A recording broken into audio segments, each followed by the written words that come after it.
Hello guys, welcome back on our YouTube channel. हम कर रहे हैं क्लास 10th का फुल कोर्स। इसके प्रीवियस वीडियो तक मैंने एक्सरसाइज 4.3 तक पूरा अपलोड कर दिया है। अगर आपको उसमें कुछ डाउट है तो आप वो देख सकते हैं। अब हम स्टार्ट कर रहे हैं एक्सरसाइज 4.4। 4.4 एक्सरसाइज करने से पहले आपको बेसिक सा इंट्रोडक्शन है। बेसिक सा इंट्रोडक्शन में आपको एक टर्मिनोलॉजी है डिस्क्रिमिनेंट। डिस्क्रिमिनेंट क्या होता है पहले हम वो समझेंगे। अगर मैं ये समझा दूंगा तो उसके बाद आपको कभी भी प्रॉब्लम ही नहीं आएगी इस एक्सरसाइज में। तो देखिए क्या है डिस्क्रिमिनेंट, क्या होता है डिस्क्रिमिनेंट। डिस्क्रिमिनेंट को डिनोट करते हैं डी से। डिस्क्रिमिनेंट डी होता है। इसका क्या होता है डी, अब हमने एक फॉर्मूला पढ़ा हुआ है X is equal to minus B plus minus under the root B square minus 4ac upon 2a। ये हमने फॉर्मूला देखा। तो बी स्क्वायर माइनस 4ac जो होता है उसे हम क्या बोलते हैं, डिस्क्रिमिनेंट बोलते हैं। तो डी इज इक्वल टू, इसको डिनोट डी से करते हैं, बी स्क्वायर माइनस 4ac।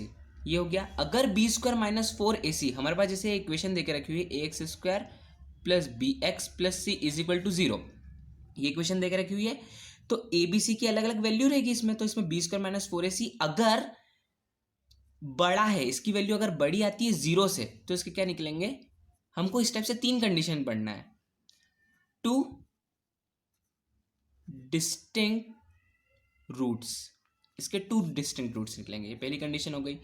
दूसरी क्या, d is equal to B square minus 4ac अगर इक्वल है 0 के, तो इसमें क्या निकलेंगे, 2 इक्वल रूट्स। हमें इसमें कितने रूट्स निकलेंगे, 2 इक्वल रूट्स निकलेंगे। थर्ड, अगर d की value B square minus 4ac minus में आती है इसकी वैल्यू 0 से, तो क्या होगा, इसके कितने रूट्स निकलेंगे, नो रियल रूट्स, मतलब इसके रूट्स ही नहीं निकलेंगे। ठीक है। अब इसमें हम देखते हैं क्वेश्चन नंबर, आपको ये तो समझ में आ गया होगा। अब आपको और क्लियर हो जाएगा जब हम इसके क्वेश्चंस देखेंगे। क्वेश्चन नंबर एक्सरसाइज 4.4 का क्वेश्चन नंबर फर्स्ट क्या बोल रहा है। फर्स्ट क्वेश्चन है, find the nature of the roots of the following quadratic equation if the real roots exist, find them. ये हमने नेचर ऑफ रूट्स निकालने की प्रोसेस हमने पूरी पढ़ ली। सॉल्यूशन फर्स्ट का फर्स्ट पार्ट है 2x square minus 3x plus 5 is equal to 0। इसमें हमें नेचर फाइंड करना है। नेचर कैसे फाइंड करेंगे देखना है। इसमें a की वैल्यू 2 है, b की वैल्यू -3 और c की वैल्यू 5 है। d is equal to B square minus 4ac होता है। तो बी स्क्वायर कितना होगा, -3 का होल स्क्वायर माइनस 4a और c -3 का स्क्वायर क्या होगा देखना, -3 इंटू -3, 3 3 9 और साइन प्लस का 3 3 9, माइनस माइनस प्लस होता है। तो 9 माइनस 4 2 8, 5 8 40, प्लस माइनस माइनस 40 में से 9 गए 31। तो आप यहाँ पे देख सकते हो ये क्या है, 0 से छोटा है। देखो ये स्मॉलर देन का साइन रहता है। तो 0 से ये क्या है, -31 स्मॉलर देन 0, 0 से छोटा है। तो मतलब क्या, अभी हमने देखो यहाँ पर ये पढ़ा नो रियल रूट्स। इसके कितने रियल रूट्स होंगे, नो रियल रूट्स होंगे। तो नो रियल रूट्स, हमें नेचर ही तो फाइंड करना था। और क्वेश्चन में ये बोल रहा है कि नेचर फाइंड करना है। अगर इसके 2 डिस्टिंक्ट रूट आते हैं, 2 डिस्टिंक्ट रूट्स आते हैं या 2 इक्वल रूट्स आते हैं, तो हमें इसके रूट्स भी फाइंड करना है। देखिए अब इसमें क्वेश्चन नंबर सेकंड क्या बोल रहा है, ये हमारा फर्स्ट पार्ट था। सेकंड पार्ट बोल रहा है इसी में 3x square minus 4 root 3 plus 4 is equal to 0। ये कैसे होगा, a की वैल्यू 3, b की वैल्यू -4 रूट 3 और c की वैल्यू 4। फिर से हम ऐसे ही करेंगे। क्या होगा, d is equal to B square minus 4ac। चलो इसमें b स्क्वायर उसकी वैल्यू रख देते हैं, -4 रूट 3 का होल स्क्वायर -4। a की वैल्यू क्या है यहाँ पर 3 और c की वैल्यू है 4। -4 रूट 3 का स्क्वायर, तो देखना ये कैसे सॉल्व होगा, -4 इंटू -4 और रूट 3 का अलग से मल्टीप्लाई करेंगे। तो 4 4 16, ये तो 16 हो गया, इंटू रूट 3 3 होता है। कभी भी रूट का मल्टीप्लाई करते तो वो रूट से बाहर आ जाता है, पहले भी मैं आपको बता चुका हूँ। ये हो गया। अब 16 इंटू रूट 3 माइनस इन सबको करेंगे तो क्या आएगा, 3 4 12, 12 4 48 और ये करेंगे तो 3 6 18, 3 1 3 और 1 4, मतलब 48 माइनस 48, 48 माइनस 48 कितना होता है, 0। ये हो गया। मतलब 0 क्या होगा देखना, अभी हमने देखा 2 इक्वल रूट्स, तो 0 वाली कंडीशन क्या होती है,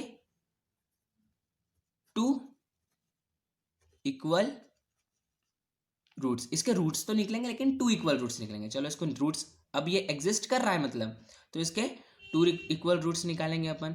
तो क्या होगा, हम इसी मेथड से निकालते हैं, minus B plus minus under the root B square minus 4ac upon 2a। इस मेथड से हम इसलिए निकाल रहे हैं क्योंकि बी स्क्वायर माइनस 4ac की पहले से वैल्यू हमने निकाल ली है, इस कारण से।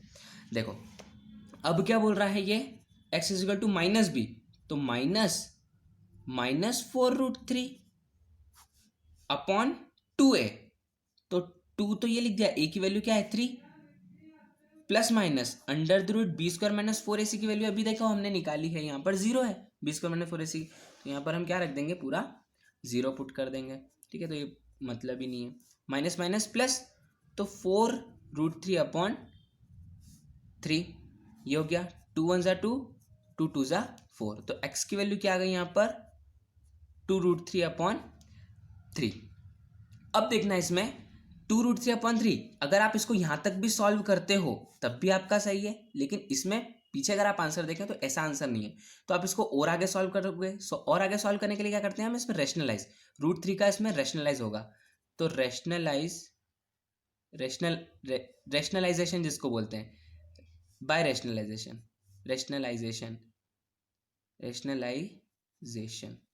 बाय रैशनलाइजेशन, तो क्या हो जाएगा, x is equal to 2√3 upon √3 और √3 का रैशनलाइज, ये हो जाएगा, मतलब √3 का ऊपर में मल्टीप्लाई और नीचे में मल्टीप्लाई, तो क्या हो जाएगा, अब यहाँ पर ये √3 इंटू √3 3 और 3 इंटू √3 3√3, 3 से 3 कैंसिल, तो x की वैल्यू यहाँ पर क्या आ गई है 2 अपॉन √3। अब आप इसमें देख सकते हो 2 इक्वल रूट्स, तो एक रूट ये हो गया और दूसरा रूट भी क्या होगा 2 अपॉन √3, 2 इक्वल रूट्स बोल रहा है ना, तो हमारे 2 इक्वल रूट्स यहाँ पर आ गए। अब देखिए इसमें क्वेश्चन नंबर 3 क्या बोल रहा है, क्वेश्चन नंबर 3 देखते हैं अब इसमें, 2x square minus 6x plus 3 is equal to 0, ये है हमारा क्वेश्चन। फिर से इसको ऐसे करेंगे, a की वैल्यू 2, b की वैल्यू -6 और c की value 3, d is equal to B square minus 4ac, B square मतलब -6 का होल स्क्वायर -4, a की वैल्यू 2 और 3 की c की वैल्यू 3, 6 6 ज़ा 36 माइनस 4 2 ज़ा 8, 3 8 ज़ा 24, 36 माइनस 24 कितना होता है, 6 में से 4 गए 2, 3 में से 2 गए 1, 12, तो d की वैल्यू यहाँ पर देखो 12 आई है, जो कि बड़ी है 0 से।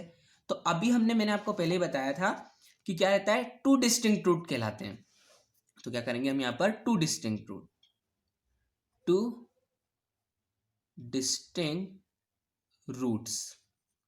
तो इसमें भी हमको रूट्स निकालना है, तो क्या करूंगा मैं, इसको निकाल लेता हूं। चलो देखो, x is equal to minus B plus minus under the root B square minus 4ac upon 2a, minus B की वैल्यू क्या है -6, सॉरी b की वैल्यू सिर्फ है -6, तो देखो b की value x is equal to minus, तो एज इट इज b की value -6 plus minus under the root B square minus 4ac की वैल्यू अभी हमने निकाली 12, ये देखिए 12, ठीक है, बी स्क्वायर माइनस 4ac की वैल्यू हमने ये पूरी 12 निकाली है, और नीचे 2 और ये वाला 2, चलो इसको कर देते हैं, तो क्या हो जाएगी ये 12 अपॉन 2a, तो 2 के साथ a लिख दिया, minus minus plus, sign minus minus plus, तो +6 हो जाएगा, प्लस माइनस 12 को मैं कैसे लिख सकता हूँ, 12 को अगर आप देखो तो 12 को मैं एलसीएम लेके इसको ऐसे लिख सकता हूँ, देखो 2 6 ज़ा 12, 2 3 ज़ा 6, 3 1 ज़ा 3, तो मैं इसको लिख रहा हूँ 2 इंटू 2 इंटू 3, अब ये 2 2 है अपॉन 2 2 ज़ा 4, ये हो गया। अब ये देखना 2 2 है, तो ये 2 2 क्या, दोनों 2 है तो 2 रूट से बाहर आ जाएगा, तो 6 प्लस माइनस 2√3 अपॉन 4, यहां से मैं क्या कर रहा हूं, अब 2 कॉमन ले रहा हूं, यहां से मैं क्या ले रहा हूं 2 कॉमन आ जाएगा, तो 2 अगर यहाँ पे कॉमन आएगा तो अंदर क्या बचेगा देखना, 3, 2 3 ज़ा 6 होता है ना, 3 प्लस माइनस √3 अपॉन 4, 2 1 ज़ा 2, 2 2 ज़ा 4, तो हमारा x की वैल्यू क्या आ गई 3 plus minus under the root 3 upon 2, ये हमारी वैल्यू आ गई। ठीक है, हमारी दो वैल्यू हम ऐसे भी लिख सकते हैं, इसको 3 प्लस √3/2 और इसको x is equal to 3 minus √3/2। हमारी दो वैल्यू आई, हमें डिस्टिंक्ट रूट निकालना था। तो देखो आप इसमें समझ सकते हो, टू डिस्टिंक्ट रूट, तो टू डिस्टिंक्ट रूट आ तो रहे हैं हमारे, टू डिस्टिंक्ट रूट मतलब अलग अलग रूट आना चाहिए। तो देखो हमारे अलग अलग आ रहे हैं, प्लस √3 और माइनस √3। अब देखते हैं क्वेश्चन नंबर 2 क्या बोल रहा है। क्वेश्चन नंबर 2 है, find the value of k for each of the following quadratic equation so that they have two equal roots. इनके टू इक्वल रूट्स हमें पहले से देके रखे हुए हैं। तो देखना देखना कैसे कंडीशन देके रखी हुई है, मैं आपको समझाता हूं कैसे। 2x² plus kx plus 3 is equal to 0। हमें इसमें k की वैल्यू फाइंड करना है। कैसे करेंगे k की वैल्यू? बहुत सिंपल क्वेश्चन है और इस टाइप का क्वेश्चन एग्जाम में पूछा जाता है। तो कैसे करना है देखना, इसमें सॉल्यूशन हमेशा किसी की भी वैल्यूज जब फाइंड करते हैं तो इस टाइप का क्वेश्चन पूछा जाता है। जब भी वैल्यूज वगैरह का क्वेश्चन कुछ आता है तो क्या होगा, a की वैल्यू 2, b की वैल्यू k और c की वैल्यू 3 हो गई। अब d is equal to b² minus 4ac, हम यही करते आ रहे हैं अभी तक हर क्वेश्चन में। तो इसमें कंडीशन पहले से दे के रखी हुई है कि क्या है, इसके टू इक्वल रूट्स हैं। इक्वल रूट्स में हमने कंडीशन क्या देखी कि d क्या होता है, इक्वल्स टू में 0 होता है। तो मैं क्या करूंगा, इसके इक्वल्स टू में 0 पुट कर दूंगा, बाकी b² माइनस 4ac। ठीक है, d क्या होता है, हमेशा 0 होता है। d इज इक्वल टू 0 होता है जब क्या कंडीशन, जब इक्वल रूट्स होते हैं। देखो ये देखा हमने, ये देखो टू इक्वल रूट्स में क्या होता है, d 0 होता है ना, ये b² minus 4ac equal to 0 होता है। तो बस मैं वैल्यू इक्वल टू 0 पुट कर रहा हूँ। हमें इसके बाद वाला क्वेश्चन भी ऐसे ही करना है। b² मतलब क्या, k का स्क्वायर माइनस 4, a की वैल्यू 2 और c की value 3। k² minus 4 2 8, 3 8 24, 24 is equal to 0। k² minus 24 इधर जाएगा तो काय का हो जाएगा, प्लस का, तो 24 k under the root 24 plus minus, ये हो गया। आप इसको इतना भी सॉल्व करोगे तब भी चलेगा। इसमें इसको आगे सॉल्व करें तो जैसे हमने √12 का करा था वैसे ही हम इसको क्या करेंगे, एलसीएम ले लेंगे। 2 1 2, 2 2 4, 2 6 12, 2 3 6, 3 1 3, ये हो गया। तो देखना इसको कैसे लिख सकता हूं मैं, k is equal to plus minus under the root 2 into 2 into 2 into 3। 2 और 2 एक पेयर में है, बाहर आ जाएगा तो क्या हो जाएगा, ये देखना क्या हो जाएगा, k is equal to plus minus 2 under the root, क्या हो जाएगा 2, अंदर क्या बचा 2 इंटू 3। देखो यहाँ 2 बाहर आ गया तो अंदर क्या हो जाएगा 2 इंटू 2 3 6। मैं इसको क्या लिख रहा हूँ, 6 2√6। तो ये हमारा फाइनली आंसर आ गया। अगर आप प्लस इसको अलग अलग करके भी लिख सकते हो आप, k की वैल्यू एक क्या आ गई अपने पास 2√6 और एक क्या आई k की वैल्यू माइनस 2√6। फाइनली ये हमारा क्वेश्चन नंबर सेकंड का फर्स्ट पार्ट कंप्लीट हो गया। अब इसमें सेकंड पार्ट क्या बोल रहा है, सेकंड पार्ट देखना, थोड़ा सा लॉजिकल क्वेश्चन है। एक बार आप इसको करके देखना, उसके बाद आप जो मेरा वीडियो है वो देखना, कि मैं तो करवा ही रहा हूँ, आपकी भी प्रैक्टिस होगी। क्या करना है देखना, इसमें इस इक्वेशन को हमेशा, कोई भी इक्वेशन हमने देखी वो इस फॉर्म में रहना चाहिए, ax² plus bx plus c is equal to 0, इस फॉर्म में रहना चाहिए। तो इस फॉर्म में करने के लिए देखो ax² तो ऐसा है ही नहीं, तो मैं क्या करूंगा, पहले इस फॉर्म में करूंगा। इस फॉर्म में कैसे करूंगा, जनरल फॉर्म में, इसका इसमें मल्टीप्लाई, इसका इसमें मल्टीप्लाई, तो क्या हो जाएगा kx² minus 2kx plus 6 is equal to 0। इसका मैंने इसमें मल्टीप्लाई किया और इसमें मल्टीप्लाई किया, ये हमारी इक्वेशन आ गई। अब इसके मैं क्या लिखूंगा, ए बी सी की वैल्यू लिख लूंगा, ए बी और सी। ए की वैल्यू क्या होगी 2, सॉरी ए की के x²। आप ये मत समझना कि के भी क्या है, एक वेरिएबल है, हमें के की तो वैल्यू फाइंड करना है। x² के बाद में बचा हुआ जो भी है वो सब लिखना है अपने को। तो के x के बाद में जो भी बचा हुआ है माइनस 2k, इधर क्या होगा 6। अब क्या, d is equal to b² minus 4ac। Condition हमें क्या देके रखी हुई है, d इज इक्वल टू 0 मतलब b² minus 4ac equal to 0। तो बस वही वैल्यू पुट कर दूंगा, b² मतलब माइनस 2k² माइनस 4, a की वैल्यू k और c की वैल्यू 6, ये दे के रखा हुआ है, ये कर दिया हमने। अब देखना इसमें मैं क्या कर रहा हूँ, -2 का स्क्वायर, -2 का स्क्वायर क्या होता है, -2 का स्क्वायर और k का स्क्वायर भी होगा, तो -2 का स्क्वायर 4 और k का स्क्वायर -6 4 ज़ा 24, k इज इक्वल टू 0। देखो यहाँ पर मैंने क्या करा, -2 का k का स्क्वायर, तो पहले -2 का भी स्क्वायर करता हूँ मैं, हमने पिछले उसमें भी देखा यही, -2 का और k का भी स्क्वायर करता हूँ, तो माइनस माइनस प्लस, तो ये 2 हो जाएगा, 2 2 ज़ा 4 हो जाएगा, और ये k, तो ये 4k स्क्वायर हो जाएगा। इसके बाद अब मैं क्या कर रहा हूँ, यहाँ से कॉमन ले रहा हूँ, 4 के कॉमन, यहाँ से कॉमन क्या आ रहा है 4 के, तो ये मैंने 4 के कॉमन ले लिया।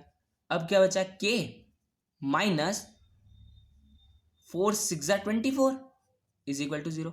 अच्छा, ऐसी जब हमारी इक्वेशन आती है, आपने ध्यान दिया होगा, अगर ऐसा आता है तो अपन क्या करते हैं, पहले इसको इससे कंपेयर कर देते हैं, फिर इसको इससे कंपेयर कर लेते हैं, बस वही कर लेंगे अपन यहाँ पर। तो 4k इज इक्वल टू 0 और इधर k minus 6 is equal to 0, तो k की वैल्यू 0/4, तो k की वैल्यू यहाँ पर क्या जाएगी 0, और इधर क्या आएगी k इज इक्वल टू 6। अच्छा, यहाँ पर अगर मैं इसमें देखूँ, देखना k की वैल्यू अगर मैं यहाँ 0 पुट कर देता हूँ तो क्या हो जाएगा 0, ये पूरी वैल्यू 0, तो 6 इज इक्वल टू 0, तो यहाँ ये k तो होगा ही नहीं। देखो अगर मैं इसमें पुट करूँगा तो ये आ ही नहीं रहा है, और अगर 6 पुट करूँगा तो ये वैल्यू आ जाएगी, आप पुट करके देख सकते हो, तो ये हम निगलेक्ट कर देंगे। तो फाइनल जो हमारा आंसर हम लेंगे वो कौन सा वाला लेंगे, k की वैल्यू 6 वाला, और यही हमारा फाइनल आंसर होगा।